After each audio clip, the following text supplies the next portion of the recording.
দর্শক, আমরা এই মুহূর্তে রয়েছি কৈলাসহর মহকুমার সফরিকান্দি গ্রামে। আপনারা নিশ্চয়ই জানেন এই গ্রামে ট্র্যাডিশনাল বা ঐতিহ্যগত চিকিৎসা পরিষেবা বা চিকিৎসা শাস্ত্রে সুনামের সাথে কাজ করছেন বশির আলী সাহেব এবং ওনার সুপুত্র ডক্টর সাইফুল ইসলাম। আমরা আজকে ওনার বাড়িতে আসার একটা মূল উদ্দেশ্য রয়েছে। উদ্দেশ্য হচ্ছে, আমার পাশে যে বাড়িকে দেখতে পাচ্ছেন, ওনার বাড়ি আগরতলার জিরানিয়াতে। ওনার বাড়ি। উনি 8-9 মাস আগে একটা বড় ধরনের অ্যাক্সিডেন্ট করেন। অ্যাক্সিডেন্টের ট্রাকের সাথে ওনার বাইকের অ্যাক্সিডেন্ট। এই অ্যাক্সিডেন্টে ওনার মা মারা যান, পৃথিবী থেকে বিদায় নেন, এবং ওনার পায়ে বড় ধরনের জখম হয়। জখম হওয়ার পরে ওনাকে এই আগরতলা জিবি হাসপাতালে নিয়ে যাওয়া হয়। সেখান থেকে আইএলএসে তিনি 1 মাস ছিলেন। তার পরবর্তী সময় 3.5 মাস বাড়িতে উনি চিকিৎসা নিয়েছেন।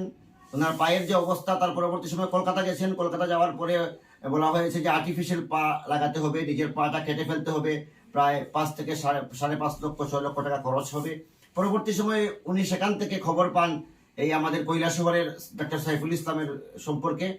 সাইফুল ইসলাম ওনাকে বলেন যে আমাদের বাড়িতে আসুন, যদি সম্ভব হয় আমি চিকিৎসা করে দেখব, কিছুদিন আপনাকে সেখানে রাখবো। আজকে দীর্ঘদিন তিনি এখানে ছিলেন, প্রায় সুস্থ, 80% সুস্থ বলা যায়। উনি এখন পা দিয়ে হাঁটতে পারেন। আজকে আমরা এসেছি এই খবর পেয়ে যে এত বড় একটা সাকসেস সাইফুল ইসলাম পেয়েছেন। এই সাকসেসের বিষয়টা আমরা দর্শকদের জানাই, কৈলাসহরবাসী, রাজ্যবাসীকে জানাই, এবং আমরা এবারে যিনি এই ভুক্তভোগী ওনার সাথে কথা বলে নেব। প্রথমে ওনার পরিচয় জানবো। দাদা, আপনার নাম? রাজীব সরকার। রাজীব, আপনার বাড়ি কোথায়? জিরানিয়া মধ্যপাড়া। আচ্ছা, কি হয়েছিল অত্যন্ত সংক্ষেপে বলবেন। অ্যাকচুয়ালি আমি আগরতলা যাইতেছিলাম মারি নিয়ে যাওয়ার সময় আমি বৃষ্টি হয়েছিল, তো রাস্তার কিনারে দাঁড়িয়ে আসছিলাম বাইক নিয়ে। পেছন দিয়ে একটা গাড়ি আয়া আমার বাড়ি দিয়েছিল। বাড়ি দেওয়ার পর তো প্রথম বাড়ি দিছে, পরে মা পরে বাইকের থেকে নিচে পড়ে গেছে মাটিতে। আর আমি অনেক সামনে গেছি, তো সামনে যাওয়ার পরে হ্যাঁ আমার গাড়ি পায়ের উপর দিয়ে গাড়ির চাকাটা নিচে কারণে হ্যাঁ গাড়িটা টান দিতে পারছে না, বাইকটার লেগে গাড়িটা আটকে গেছিল। তো এরপর আমার ওইখান থেকে ফায়ার সার্ভিসে করে জিবিতে নেওয়া হয়েছে। জিবিতে নেওয়ার পরে জিবির থেকে আধা ঘন্টা পরে আমার বড় ভাই আইএলএস নিছে। আইএলএস নেওয়ার পর অপারেশন হলো আমার প্রায় 4 ঘন্টা 10 মিনিটের। অপারেশন করার পর 1 মাস আসছিলাম আমি জীবিত চিকিৎসাধীন ভাবে আইএলএসে। 1 মাস আসছিলাম। 1 মাস পরে আমি আইএলএস থেকে বাড়িতে এসেছি। বাড়িতে আওয়ার পর আইএলএস থেকে চিকিৎসা করছে আবার 3.5 মাস আমার বাড়িতে। ড্রেসিং করে দিয়ে গেছে 3.5 মাস ড্রেসিং করছে। এরপরে একটা সময় পরে আমি বাইরে, তারা তো কইতেছে এরকম বাইরে যাইতাম না। তো আমার ভাই আমারে কলকাতা নিয়ে গেছে। কলকাতা নিয়ে যাওয়ার পর কলকাতার 2টা হসপিটালে আমি ডাক্তার দেখাইছি। আর্টিফিশিয়াল পা লাগায় কথা কইছিল তারা। তো আমার ভাই কইছে না, আমি কাটতাম না, কাটতে যদি হয় আমি লাস্ট দেখা তারপরে কাটব।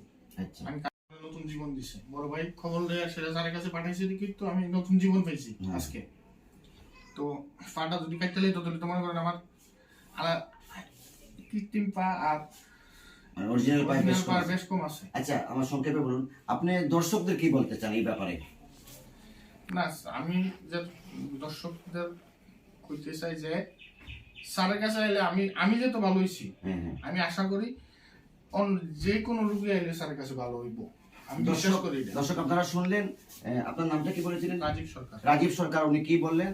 আমরা এবার যিনি এই ঐতিহ্যগত চিকিৎসা শাস্ত্রের অন্ত ডক্টর বশির আলী সাহেবের সুপুত্র ডক্টর সাইফুল ইসলাম, ওনার কাছে যাব।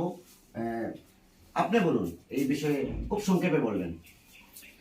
দর্শকদের সবাইকে আসসালামু আলাইকুম, এবং যারা দেখবেন পেশেন্ট, সেই পেশেন্টের বক্তব্য শুনেছেন, উনি বিস্তারিত বলেছেন। আমি সংক্ষেপে শুধু একথা বলবো, শিবুদার কথা উল্লেখ করতে হয়। শিবুদা ওনার বাইকে ঠিক একইভাবে কলকাতাতে পাও কেটে ফেলার কথা বলা হয়েছিল, ওখানে এনে সুস্থ হয়েছে। আজ অব্দি ওনার ভাই দেবুদা সুস্থ হয়ে হাঁটছেন।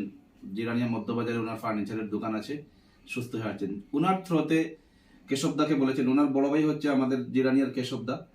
কেশবদার ছোট ভাই উনি। কেশবদা ওনার সঙ্গে যোগাযোগ করার পরে বলছে যে কেটতেও যদি হয় তাহলে 1 মাস পরে কাটা যেটা ট্রাই করে দেখতে পারি। তাই ওনারা নিয়ে এসেছেন কলকাতা থেকে, আমার সঙ্গে ফোনে যোগাযোগ করেছেন। আমি বলেছি একটা কথাই, দেখেন কলকাতার মতো জায়গাতে যেহেতু পাও কাটা ফেলার কথা বলা হয়েছে, এটা অনেক ডেঞ্জারাস এবং সিরিয়াস।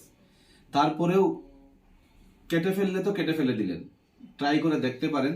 তবে একটা কথা, এই বিশ্বাসের উপর নিয়ে আসতে হবে, আমার হাত, ঔষধের যশ এবং উপরে আল্লাহ।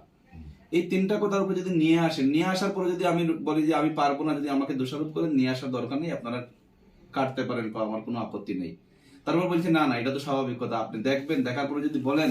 তারপরে ওনারা নিয়ে এসেছে কলকাতা থেকে, আমি দেখেছি, এবং ওনাকে 10 থেকে 15 দিন আমি অবজারভেশনে রাখবো, এবং 10 থেকে 15 দিনে যদি কিছুটা রেজাল্ট পায়ের দেখি তাহলে আমাকে বলেছিলাম যে রাখবো, না হলে আমি কাটতেই হবে। পায়ের যে কন্ডিশন ছিল, এবং সেই দিনের প্রথম দিনের লাইভ ভিডিও আমি আমার ফেসবুক পেজ থেকে শেয়ার করেছিলাম। অনেকে দেখেছেন, প্রায় 8 থেকে 10,000 লোক সেই ভিডিও দেখেছেন, এবং অনেকে কমেন্টও করেছিলেন যে যদি এই পেশেন্টটা সুস্থ হয় আপনারা দুবার আমাদেরকে দেখাবেন। তো আপনাদের চ্যানেলের মাধ্যমে, রোজ টিভি, ত্রিপুরা টিভি, সবুজ শক্তি, বিভিন্ন চ্যানেলের মাধ্যমে আপনারা সবার কাছে পৌঁছে দেবেন, এই আবেদন রাখছি। এবং আজ ওই দিন আমি একটা সাক্ষাৎকার নিয়েছিলাম, ও আমার সামনে কেঁদে ফেলেছে, তারপরে আমি বন্ধ করেছি, যে আজকে আমি ওকে নতুন দিয়েছি। আসলে আমি নতুন জীবন দেয় নাই, দিয়েছেন আল্লাহ। আর আমার কাছে এসেছে, আমি চেষ্টা করেছি, আজ সে হাঁটতে পারে, ক্রেস দিয়ে পুরোপুরি বাইরে গিয়ে হাঁটে, বাইরে গিয়ে বসে নিজের ইচ্ছায় দাঁড়াতে পারে, অরিজিনাল পাও রয়ে গেছে, এটা আল্লাহর দান। দর্শক আপনারা শুনলেন ডক্টর সাইফুল ইসলাম এবং যিনি পেশেন্ট উনি কি বলেছেন।